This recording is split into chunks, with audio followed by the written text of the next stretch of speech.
এপ্রিলেও কমেছে জিনিসপত্রের দাম বৃদ্ধির প্রবণতা, যার ফলে সার্বিক মূল্যস্ফীতির হার ৯.৩৫% থেকে নেমেছে ৯.৫-এর নিচে। এছাড়া খাদ্যপণ্যের ক্ষেত্রে এই হার ছিল ৮.৫-এর কিছু বেশি। বিশ্লেষকরা বলছেন, সংস্কার এবং নজরদারির ধারা অব্যাহত থাকলে আরও কমে আসবে এই সূচক। কৃষকের ধান কাটারে অপরূপ দৃশ্যের সাথে নির্ভর করে বাংলাদেশের খাদ্য নিরাপত্তা। অকাল বন্যায় আমনের ফলন খুব একটা ভালো না হয় দীর্ঘদিন ধরেই অস্থির চালের বাজার। তবে ইরি ও বোরোর ভালো ফলনে বাজারে কমতে শুরু করেছে সব ধরনের চালের দাম। রাজধানীর বাজারগুলোতে যদিও এখনও পুরোপুরি আসেনি নতুন চাল, যা আসছে তাতে সর্বোচ্চ ৫ টাকা পর্যন্ত কমেছে মিনিকেটের দাম।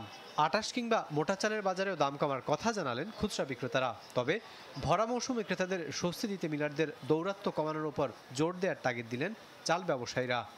এখন মিনিকেট আমরা বিক্রি করতে আছি আমরা ৭০ টাকা ৭২ টাকা, আগে ৮০ টাকা বিক্রি করছি, কিনা পরে আমরা ৬৮ টাকা ৬৭ টাকা। তবে নতুন চাউলটা এখনো বাজারে অ্যাভেলেবেল আসে নাই, আগামী সপ্তাহ হয়তো চাউলটা ঢুকবে।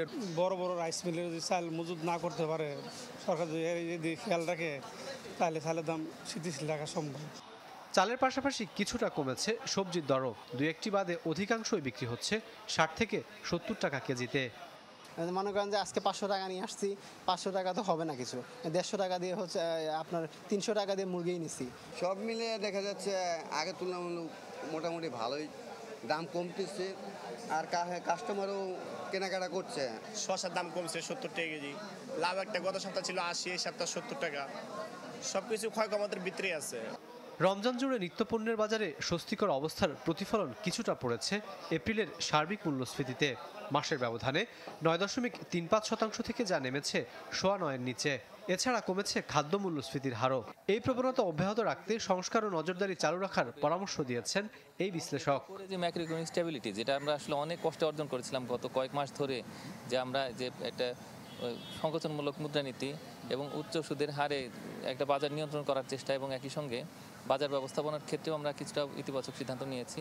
বিবিএসের তথ্যানুযায়ী গেল ১ বছর ধরে গড় মূল্যস্ফীতি ১০%-এর উপর অবস্থান করছে। রাকিব আল জাবেদ, চ্যানেল 24, ঢাকা।